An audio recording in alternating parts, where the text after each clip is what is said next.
Chérie, j'espère que vous allez bien. J'espère que votre week-end commence et s'annonce bien. Vous savez, dans la vie, on peut traverser plusieurs situations sans pour jamais en parler, sans pour autant en parler. La vie est faite de rouages et de problèmes. On ne peut pas s'en passer. Les problèmes s'arrêtent du moment où vous n'êtes plus vivant, du moment où vous ne respirez plus. Oui, mes chéris. J'ai traversé des périodes très tumultueuses dans ma vie, des périodes très compliquées dans ma vie, des périodes qui m'ont poussé à atteindre un burn-out. Vous savez, quand vous arrivez au stade où vous décidez, je m'arrête, je mets stop à tout pour revoir ce qui ne va pas dans ma vie, c'est que vous avez atteint le summum. Oui, mes chéris. Il y a de cela 1 an, j'ai arrêté de travailler. J'étais en dépression, j'ai arrêté tout, même les vidéos YouTube que je mettais en ligne, j'ai décidé d'arrêter. Vous savez quand le moral est atteint, vous savez quand votre moral est touché, vous n'y pouvez rien. Aujourd'hui mes chéris, je viens vers vous parce que j'ai envie d'en parler. Je viens vous voir, ma famille, parce que je veux en parler. En parler dans quel sens? En parler dans le but de dire à certaines personnes que toute situation peut changer. Rien n'est irrémédiable. Il y a de cela 1 an, j'ai perdu mon papa. J'ai eu tellement de problèmes que du jour au lendemain, j'ai décidé de mettre un terme à tout ce que je faisais. Je m'enfermais. Je pleurais, je retournais sur place sur moi-même, je grignotais, je m'empiffrais, parce qu'il faut se dire des vérités. On ne peut pas prendre du poids si on ne mange pas. Je m'empiffrais de tout ce que je trouvais. Je laissais mes enfants à l'école, je rentrais chez moi et toute la journée, je m'empiffrais. Je m'empiffrais, je croyais que la solution c'était manger et grignoter. Non, c'était l'erreur à ne pas commettre. Mais quand vous êtes déjà à ce stade-là, ce que vous allez comprendre, c'est il faut que vous ayez le déclic. Il faut que vous ayez le déclic.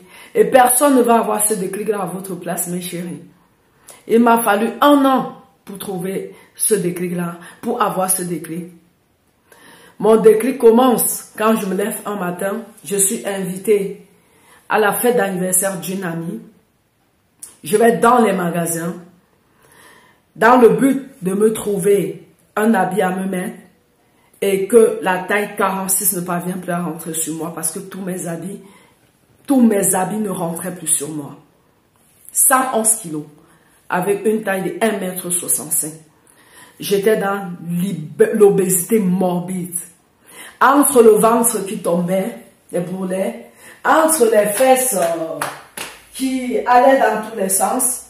Du jour au lendemain, je me suis laissé aller, je suis devenue difforme. Entre mon homme, que je ne voulais plus voir, je ne pouvais plus me regarder dans une glace. J'avais perdu toute envie de prendre soin de moi. Vous savez, il y a des spécialistes pour ça. Mais pour s'avancer chez un spécialiste, il faut que moralement, vous soyez prêts. Parce que si vous avancez chez un spécialiste dans le but de vous retrouver et que moralement vous n'êtes pas libéré, vous perdez votre temps. Quand vous rencontrez un spécialiste, la première question qu'il vous pose c'est « Est-ce que vous êtes prêt ?» Et le spécialiste vous donne toutes les alternatives à suivre. J'en ai rencontré à plusieurs reprises, plusieurs séances. Même au bout de 5 séances, je n'étais pas encore à fond. Quand je parle de spécialiste, je parle de psychologue, de quelqu'un qui vous écoute sans vous juger. Parce que les gens ont toujours tendance à croire qu'on va chez un psychologue parce qu'on est fou.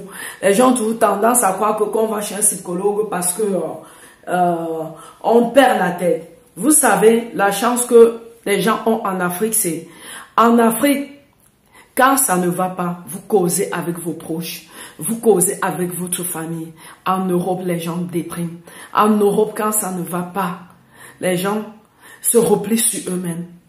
Les gens s'enferment. Les gens se recoquevillent.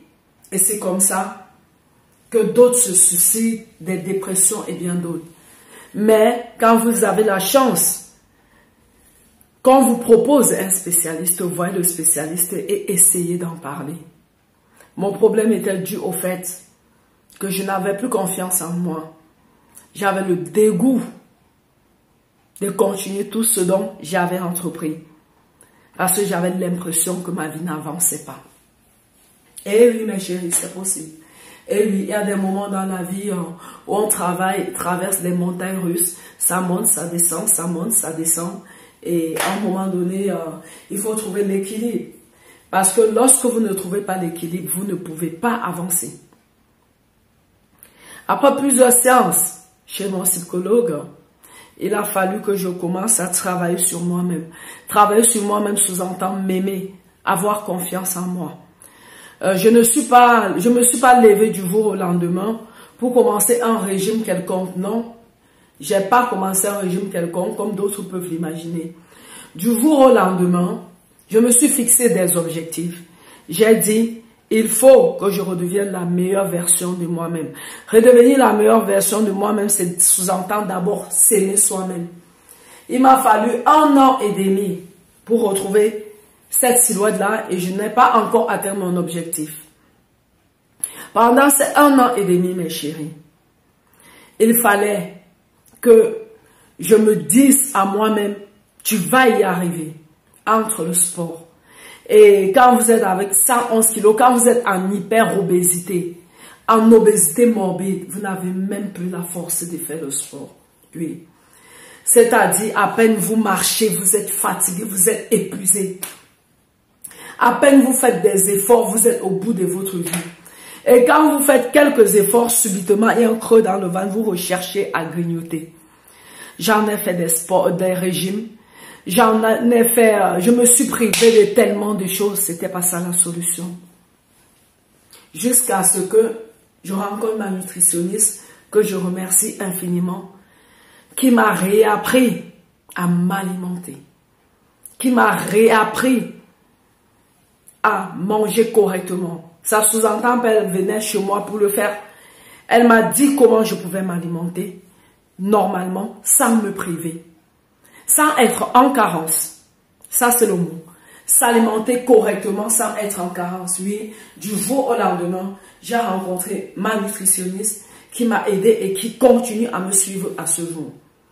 Parce que le résultat de tout ceci, c'est le moral, le mental, la bonne nutrition et le sport. Au début, je faisais un sport acharné parce que j'avais la rage de redevenir moi-même. Mais je me fatiguais, je m'épuisais. J'ai compris que si moralement je vais bien et que je m'alimente correctement, avec tout complet, ça allait le faire. Et j'ai réussi, mes amis. Si j'ai réussi, pourquoi pas vous? Si j'ai pu réussir, pourquoi pas vous? Oui, mes chéris, abonnez-vous, likez. Et surtout, activez les clochettes de notification parce que du lourd arrive. Activez toutes les clochettes de notification. Et minimum 2 fois par semaine, je vais vous mettre les étapes parce que tout ce que j'ai traversé, je l'ai filmé pour vous, mes amours. J'ai pris tout le temps de filmer les étapes de mon évolution pour que vous soyez les témoins. Passez un bon début de week-end et surtout, n'hésitez pas de vous abonner massivement. Je veux que ce sourire-là reste définitivement grâce à vous. Partagez cette vidéo afin que plusieurs personnes viennent découvrir ce qui est en train de se préparer. Ciao, ciao. C'était Estelle de Esti Bien-être. Bisous mes chéris.